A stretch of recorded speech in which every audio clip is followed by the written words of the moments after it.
Olá pessoal, sejam todos muito bem-vindos ao meu canal. Meu nome é Juliano Biziac, eu sou especialista em Direito do Agronegócio e o objetivo desse canal é trazer informações tanto para os advogados que já atuam dentro do segmento, como para aqueles aí que estão pensando em fazer uma alteração de rota na sua advocacia e se especializar dentro do agro. Então, se você gosta desse tipo de conteúdo, curte, compartilha esse vídeo nas suas redes sociais, se inscreve no canal. Tudo isso é muito importante para que a gente possa dar continuidade no desenvolvimento dos conteúdos, tá bom?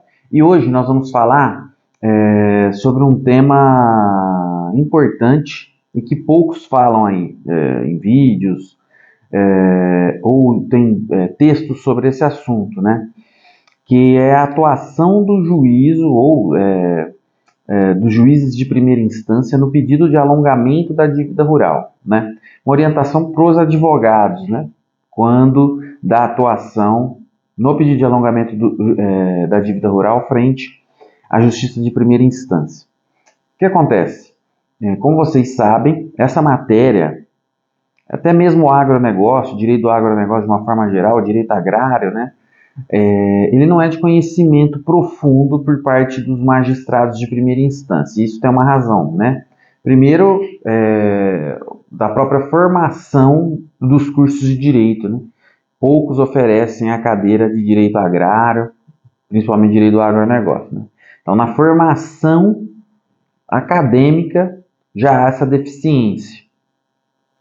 Nos concursos de magistratura, a legislação cobrada referente a direito agrário é diminuta. Então, a quantidade de questões ou de exigência com relação ao conhecimento desses temas também é muito pequeno, né? O que faz com que a pessoa que está prestando os concursos se debruce menos sobre aqueles temas, justamente porque é muita coisa, né? Evidentemente, é preciso que se dê um enfoque maior naquilo que vai dar mais resultado no concurso público, por parte do magistrado, né? Antes ainda da aprovação. Então é natural que exista um foco maior nas outras matérias, né? Digamos assim, mais conhecidas, né? Então, direito de família, criminal, tributário, empresarial.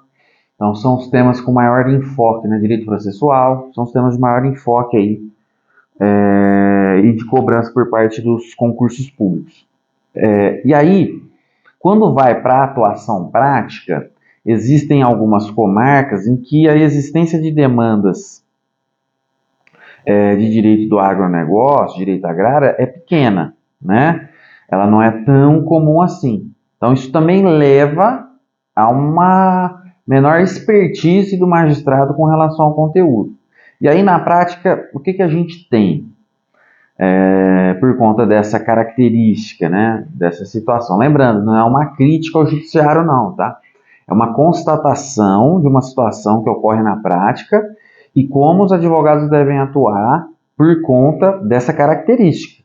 E em alguns estados, principalmente, se observa mais do que em outros, por conta até mesmo da demanda, da quantidade de demanda sobre o assunto. Então, por conta dessa expertise diminuta, alguns casos, por exemplo, do próprio crédito rural, né, as demandas e defesas sobre o crédito rural acabam sendo percebidas por parte de alguns magistrados como crédito bancário tradicional.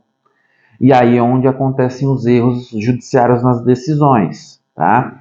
Por quê? Porque não se entende e não se conhece sobre os limites dos encargos financeiros por conta da legislação do crédito rural. Não se sabe qual que é a diferença entre cédula de crédito rural e cédula de crédito bancário quando instrumentaliza a operação de crédito rural. Então, só porque cédula de crédito bancário acaba não aplicando a regra do crédito rural. Então, assim, a falta de conhecimento do alongamento, do porquê que deve acontecer o alongamento. Às vezes, em muitos casos, o juiz nunca viu um caso de alongamento na vida prática, o magistrado. Então, nestas situações, isso evidentemente acontece com outras matérias, tá? O juiz não é obrigado a saber de tudo. Nem é possível, é humanamente impossível, né? Saber de todos os temas, de todos os assuntos profundamente. É nesse momento que entra o papel do advogado, e essa orientação é para nós, tá? Nós temos que ter essa sensibilidade. Então, diante de um cenário em que você pode estar diante de um magistrado que não conhece o assunto, o que você precisa fazer? Você precisa, além de fazer uma petição inicial bem feita, uma tese jurídica bem descrita, bem analisada, bem fundamentada, perdão, você também precisa fazer um despacho inicial com o juiz. Por quê? Porque é preciso que se explique, que se dê um panorama geral sobre o assunto. Para quê? Para que se chame a atenção para aquele tema.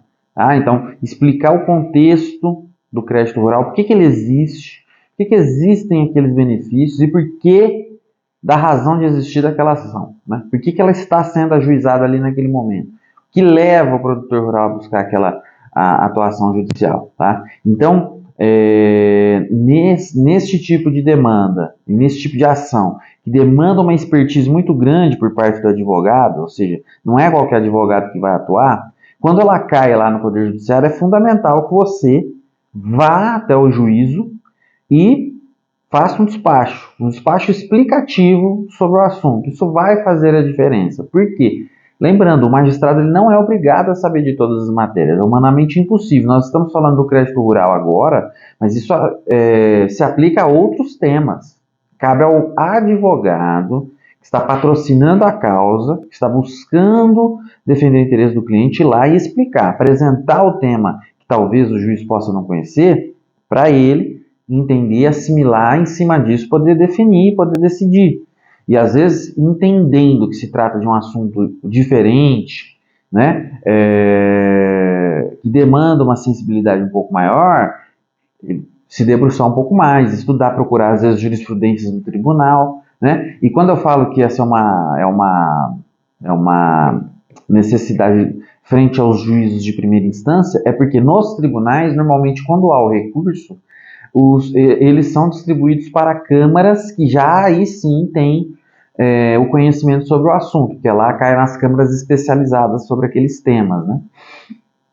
Então, em primeira instância, é fundamental ter esse cuidado, ter essa sensibilidade do advogado. Isso talvez pode ser a diferença entre, por exemplo, a concessão ou não de um pedido de tutela de urgência, por exemplo. Quando há o contato, né, com o advogado, com o juiz de primeira instância, a fim de explicar melhor o que é aquela matéria que você está pleiteando ali, como, por exemplo, o alongamento da dívida rural.